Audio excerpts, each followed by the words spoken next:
Hi, this is Christy with Twisted Twine Woodworking. Today's video is the build of this cedar and walnut lamp with a twisted twine shade.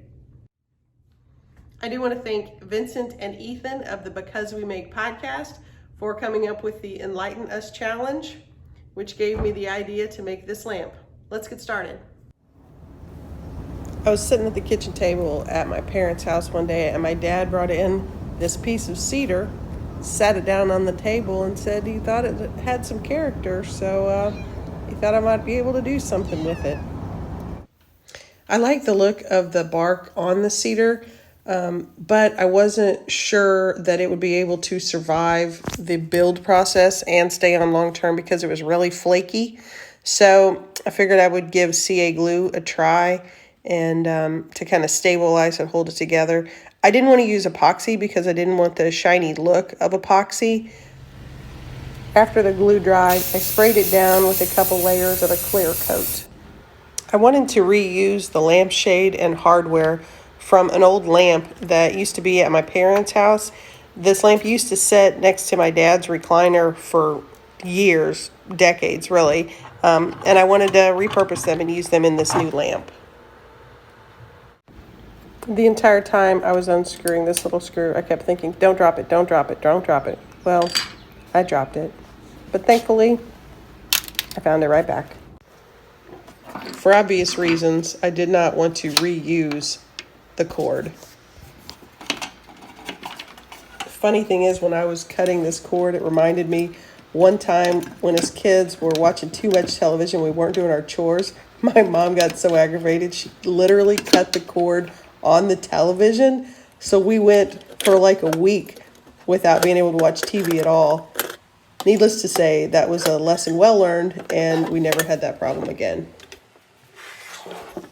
I haven't disassembled very many things, but the one thing I do know is that if I'm going to take something apart and try to reuse parts of it or reassemble it, I definitely need to be taking a video as I'm going so that I remember what parts go where and how it worked. The part that worried me the most about this entire build was being able to drill down through the leg of the cedar piece without messing up either getting into that open eye part in the middle or running off center. I used blue tape as a guide to keep things straight. It really was a two-person job as far as keeping an eye on keeping things straight. So thankfully Marvin was there and was able to kind of keep a side view as I was drilling from each side, the top and the bottom, since my drill bit was not long enough for the entire piece. I hit the sapwood because the little white bits come out, and then I realized I'd actually come through the side a little bit. In order to match the top tunnel and the bottom tunnel up, I just drilled a little bit to connect them. Next step was to figure out what I was going to sit the cedar log on.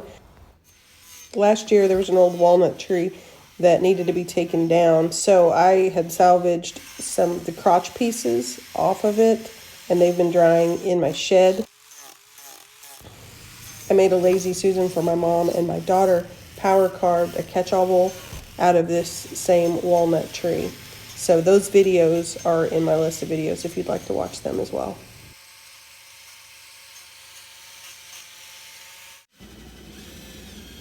That big drill bit makes the coolest walnut drill shavings. Also needed a side exit for the cords to come through. I have to admit that the inside of the wiring of a lamp is much more simple than I was expecting. For some reason, I thought it was going to be like some crazy octopus that was going to just be so complicated, but in reality, it's just two simple little wires. I sprayed a little spray paint on the hardware pieces to freshen them up a little bit. I wanted to use two different kinds of twine on the shade, but I wasn't real crazy about the lighter color, so I opted to dye it. And I've actually have a video on dyeing twine that I'll link down in the notes. My top and bottom didn't line up, So I needed to run a piece of string through in order to pull the cord through. And Marvin taught me a quick little trick on sending cotton string through using the air hose.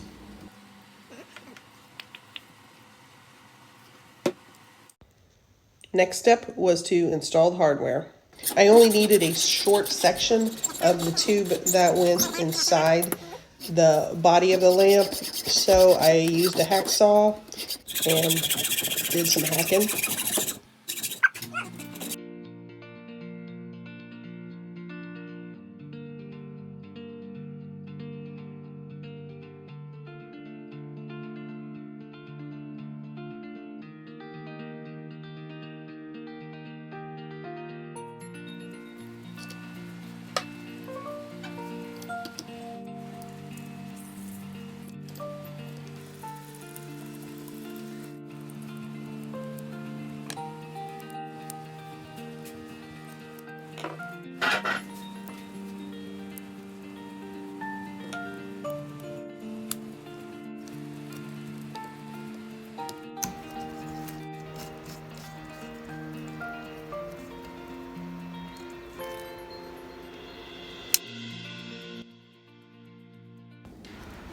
I used construction adhesive as well as screws in order to connect the two pieces. I only used that rod temporarily in order to line up the cedar with the hole that I'd previously drilled on the walnut. The Maker brand Simple Finish for the walnut, which I was super happy with how it turned out. And it's very easy to apply. One coat on, leave it for about 15 minutes, put another coat on, another 15 or 20 minutes, and then wipe it off, and it's done. I used a little hot glue on the ends to attach the twine and then just twisted it around to cover the shade. And here is the finished lamp. The table that it's sitting on is in my dining area, and it's actually the first item that I ever made. Don't look too close because it's a little rough on how I assembled it, but I'm super proud of it. It's made out of barn lumber from the family farm, so it has that great history and connection, which I think goes really well with the lamp. Hope you enjoyed this video, and if you did, make sure to give me a thumbs up, and comments are always appreciated. Have a great day, folks.